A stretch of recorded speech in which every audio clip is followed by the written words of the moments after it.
Look at her. Vanjie. Miss Vanjie.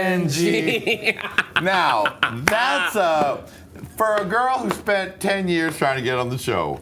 That's a bitch right there. The kick in the fucking tits. The kick in the teeth and the kick in the tits and the kick in the pussy. You could have curbed me, bitch. I would have never thought the girl that went home first would be the superstar of the season. Exactly. Bitch, I said, look, if all I had to do...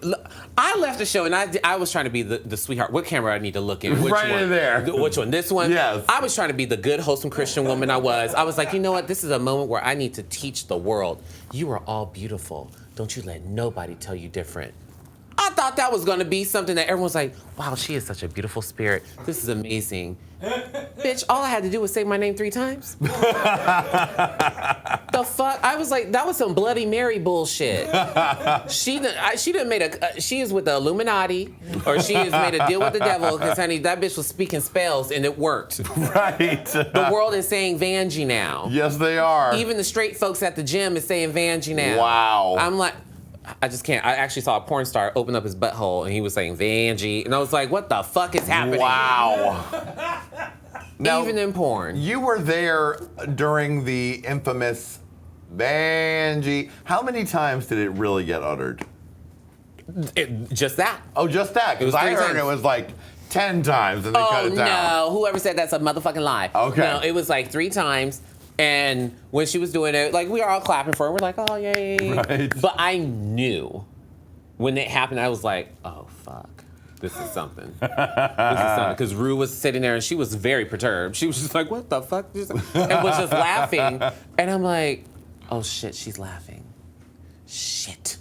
She loves it. She loves it. A star has been born. Right. And I was like, fuck. I was trying to make people cry. No, I should have been making Rue laugh. That's what I should have done. I mean, because that's like the best thing you could ever have happen.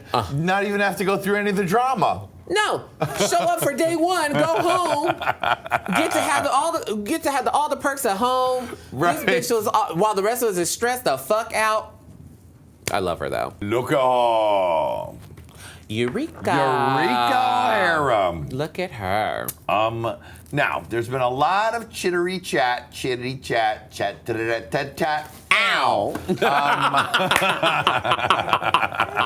And I heard it from several girls at DragCon in our interviews with them. Yes. And the internet has been about it. Do you think that Eureka had an unfair advantage coming back to the show, and was she treated specially on the set?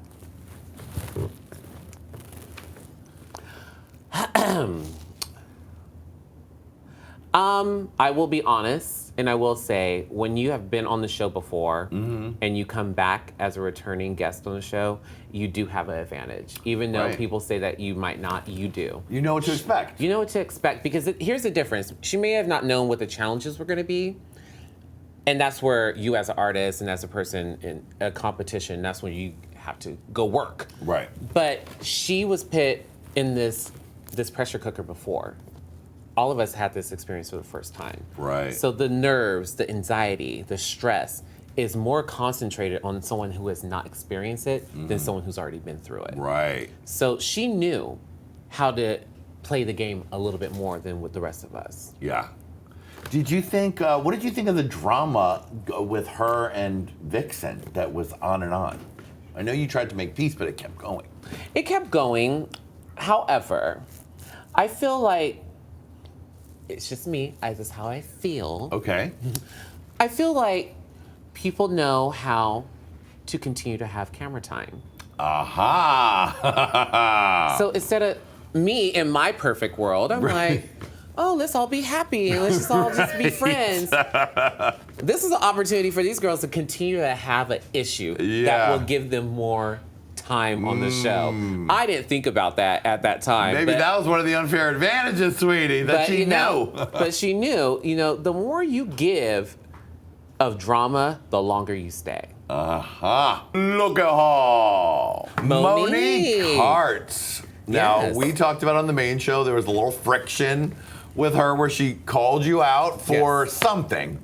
for chatting about her?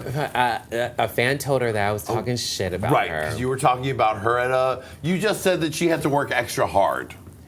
She did. She Yeah. did. She had to work, and she told the world. She did. She told the world that she she didn't have the money to make do stuff. this, and it was a struggle for her.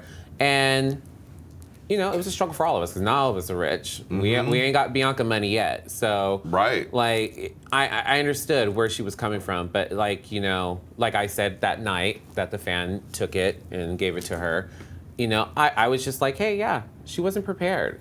She wasn't prepared like the rest of us, and it sucked because for me, for someone who worked so hard to get there and was ready to go and got sent home, yeah, it fucking sucked to see someone that was like struggling to make sure that they were still there, you know. So Right. it came from a place. It came from a place of love, Right. but it also came from a place of like, I'm just gonna be real with you and just be honest and be like, yeah, it did bother me that someone made it further than me that was not really strongly ready for the competition. You were like, I had this made in Milan and rushed to I me, was like, and you God made that damn it. skirt right before the show. And I was like, you know, but hey, she fucking made it. That is what She it is, made I guess. It is what yeah. it is. So And she sure has a great turn of catchphrase, doesn't she? debate, honey, facts are facts. So.